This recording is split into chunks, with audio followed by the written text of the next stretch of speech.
Hi everyone, আসসালামু আলাইকুম। আজকে আপনাদের জন্য নিয়ে এসেছি একটা স্ন্যাক্স রেসিপি। এটাকে মিনি মোগলাই পরোটাও বলতে পারেন, কিন্তু এটা সম্পূর্ণই ডিম ছাড়া।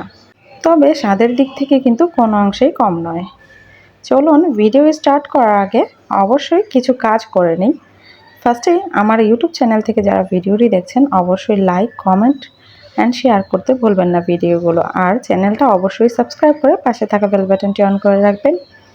আমাদের ফার্স্টেই লাগবে একটা ডো তৈরি করতে আমরা নিয়ে নিচ্ছি 2 কাপ ময়দা, দিয়ে দিচ্ছি 1 টেবিল চামচ সয়াবিন তেল, স্বাদমতো লবণও আমি দিয়ে দিয়েছিলাম অফ ক্যামেরায়। এগুলোকে একটু মিক্স করে এখন দিয়ে দিচ্ছি কুসুম গরম পানি।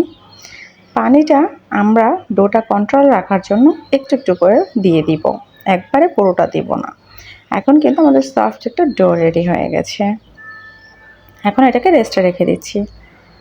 এই পর্যায়ে আমরা কিন্তু রেডি করে নেব ভিতরের পুরটা। এখানে আমি নিয়ে নিয়েছি একটা গাজর, দিয়ে দিচ্ছি একটা আলু, দিয়ে দিচ্ছি পেঁয়াজ, সবগুলো কিন্তু গ্রেট করে দিয়েছি আমি।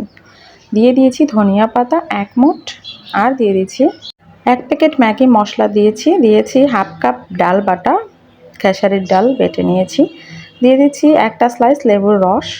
এখন লবণ দিয়ে এগুলো খুব ভালো করে মিক্স করে নেব। যারা ফেসবুক পেজ থেকে আমার ভিডিওটি দেখছেন অবশ্যই আমার পেজটি ফলো দিয়ে একটা লাইক দিয়ে রাখতে ভুলবেন না। এখন আমাদের পুরোটা রেডি হয়ে গেছে। এদিকে আমাদের যে ডোটা রেডি করে রেখেছিলাম সেটাও কিন্তু সুন্দরভাবে সেট হয়ে গেছে। এখন এগুলোকে বেলে নেব।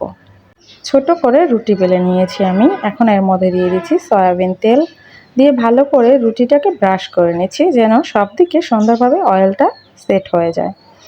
এখন দিয়ে দিচ্ছি মাঝখানে সেই পুরটা খুব ভালো করে সমানভাবে সব দিকে ছড়িয়ে দিলাম। এখন এটাকে মোগলাই পরোটার মতো ভাঁজ দিয়ে নিচ্ছি। ভাঁজটা আপনারা চাইলে অন্যভাবেও দিতে পারেন, আপনাদের ইচ্ছে।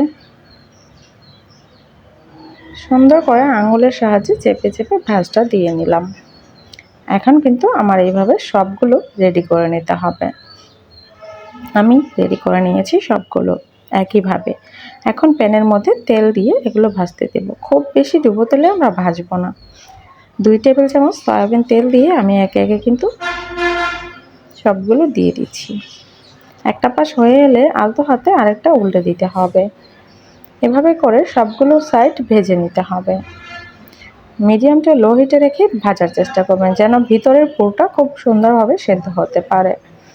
আমাদের স্ন্যাক্স কিন্তু রেডি। এখন জাস্ট নামিয়ে নিয়ে সার্ভ করে নেব। দেখুন অনেক বেশি ডিলিশিয়াস লাগছে কিন্তু স্ন্যাক্সটা। এটা কিন্তু ইফতারিতেও রাখতে পারেন, এমনিতেও বাচ্চাদের টিফিনে দিতে পারেন, বিকেলের নাস্তা হিসেবেও রাখতে পারেন। আই হোপ আজকের ভিডিও আপনাদের জন্য অনেক বেশি হেল্পফুল হবে। অবশ্যই ভিডিও ভালো লাগলে একটা লাইক, কমেন্ট, পারলে একটা শেয়ার করে রাখতে ভুলবেন না। সবাই ভালো থাকবেন, আমার জন্য দোয়া করবেন। আজকের ভিডিও এই পর্যন্তই। সবাইকে ধন্যবাদ জানিয়ে বিদায় নিচ্ছি। আসসালামু আলাইকুম, আল্লাহ হাফেজ।